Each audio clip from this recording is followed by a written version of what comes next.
Now, ECE 2026 will come to you from Prague in the Czech Republic. And I've got next to me Michal, who is going to be the head of the local Organising Committee, and he'll tell us a little bit about why Prague.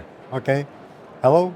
Why Prague? Because Prague is the best, but I think that Prague is very suitable for conferences. It is in the middle of Europe. Yeah. Has a great history and also tradition of endocrinology, both from clinical point of view and also basic science. So I hope you will all come to Prague and enjoy the meeting. So Peter, let's start with you. Is there something that you'd like to highlight in how we're going to be putting together the clinical program? It is a great honor for me to serve as the clinical co-chair, and I think our most important purpose is to bring the most up-to-date clinical information to the people attending the Congress.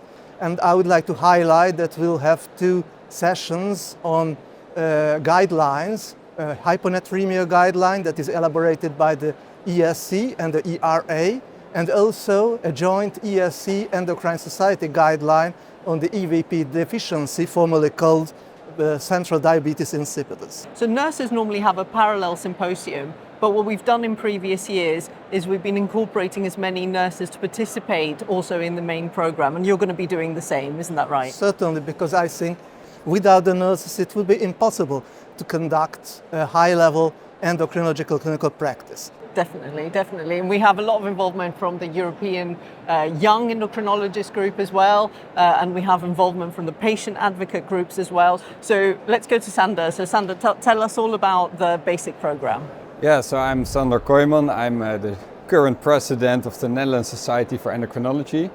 And I'm also really excited to join this fantastic team and also to set up a beautiful program with bringing basic science, translational science to the whole community, having top speakers invited, and perhaps even have joint sessions with organizers, with the clinical organizers. That's really important, isn't it? A good mixture, and it's going to be attractive to everybody. So this year, we found a lot of the adult endocrinologists are really interested in the pediatric sessions. So you'd presumably be keen to continue this tradition and be bringing in more pediatric into the adult content. Certainly, because endocrinology, many endocrine diseases already develop in childhood and then should be cared for in the adulthood as well. So it cannot be separated, the pediatric and the adult endocrinology. And as Sander has said, how can we exploit the results of the basic science in the clinical practice? So I guess to sum up, we're going to get together and start planning, and we're going to come to you with a very exciting program that you can't possibly turn down. So see you in Prague.